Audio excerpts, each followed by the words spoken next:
Hey, this is James from Bison. You're watching Rock and Metal News.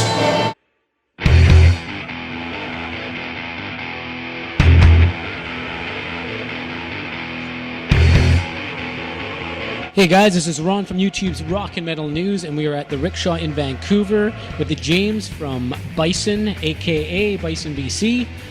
So James, how's the tour been going so far, and how has the reception been on the tour with you guys? It's been awesome. I gotta say it's probably one of the funnest tours that I've been on.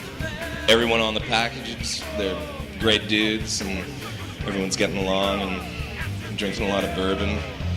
It's definitely a bourbon tour.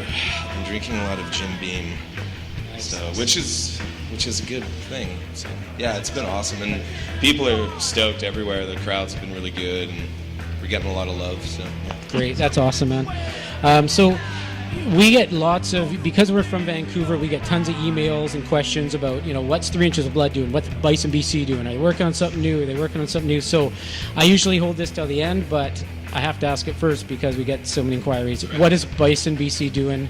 And are you guys writing? Do you have any type of material? Do you have any type of dates that you're going to be doing anything on?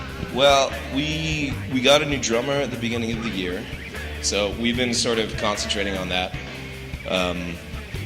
prior to this WEEDEATER tour. So we've been getting Matt into the fold, and getting him ready for tour and stuff. And so that's in the bag, like he's got it down. So when we get back from this tour, we get back home in like November 3rd or something. So then we'll sit down and start writing a new album. Nice. Okay, that's great. So you guys, on the new album, if you plan, you guys used some interesting instruments on the last album, Dark Ages. You guys planning on doing anything like that again, or is that kind of spontaneous, where if the song needs it, you put it in, or do you guys have plans for that kind of thing? It's a little spontaneous, but I've been really digging on flute, so I really want some flute on the new record, and I want a children's choir.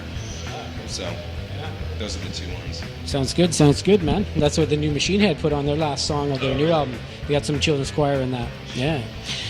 So since you guys been on Metal Blade now, how's that opened the doors for you guys for more exposure, more promotions and things like that? What's been the difference between, say, not being on a label and to be on one? It'll help you open some doors? Well, that's a difficult question. I mean, yeah, Metal Blade is a well-respected, recognized label that's been around for a long time, and I'm sure there's people out there that will, see that a band is on their roster and they'll at least check them out, whereas maybe you wouldn't otherwise. We're low man on the totem pole, so it's like I don't know.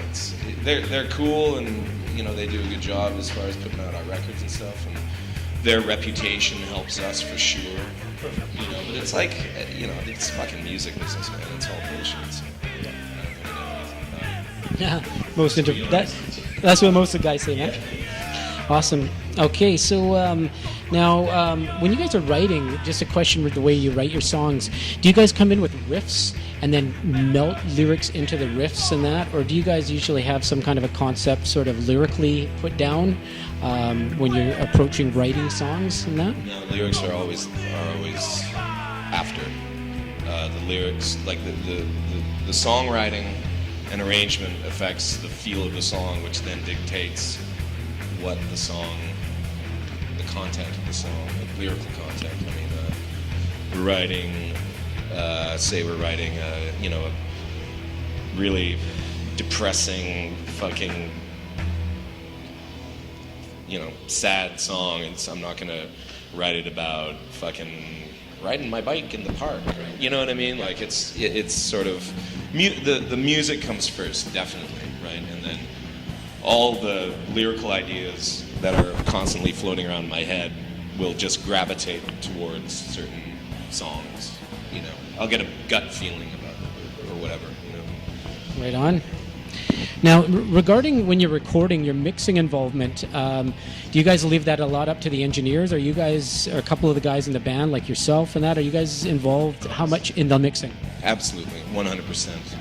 I mean, all our 3 albums thus far we've done exclusively with Jesse Gander, and he's a dude that I've known forever, so his side of it, he's a brilliant engineer, and he's, you know, on Dark Ages, he sort of got more into like a producer aspect. Like, he's got good ideas. He understands music, and he understands types of a part of music that I don't. Like, he really understands melody, which when you think of Bison, you don't really think of melody, but there is actually. So he really helps out with like vocal arrangements, which is something that is very secondary to me. Like, I appreciate lyrics, but I actually don't like singing, so it's one of those things where it's like it's kind of secondary. Like, lyrics are important to me, words, but like just sing it, blah blah. But he kind of helps with that kind of stuff. So, but everything else we try to stay on top of. Nice, right on. Just one song that I would like to talk about with the Dark Age is the song Die of Devotion. Very cool song, excellent riffs on it, great guitar harmonies on it.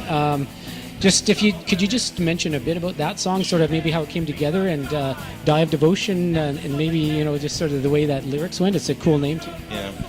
Well, I wrote that song, and I was actually a bit afraid of that song because I called it our pop song. I immediately thought it was, I don't know, it wasn't as gnarly as the other tunes on the record.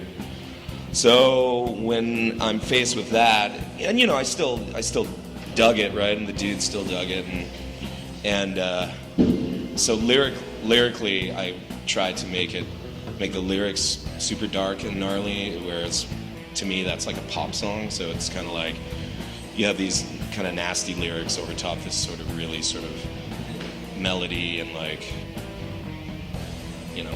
And it was actually Jesse Gander, like when we went in to do some demos, and we did a demo of Die of Devotion. I was like, dude, I fucking wrote a pop song for this record. Like, what the fuck's wrong with me?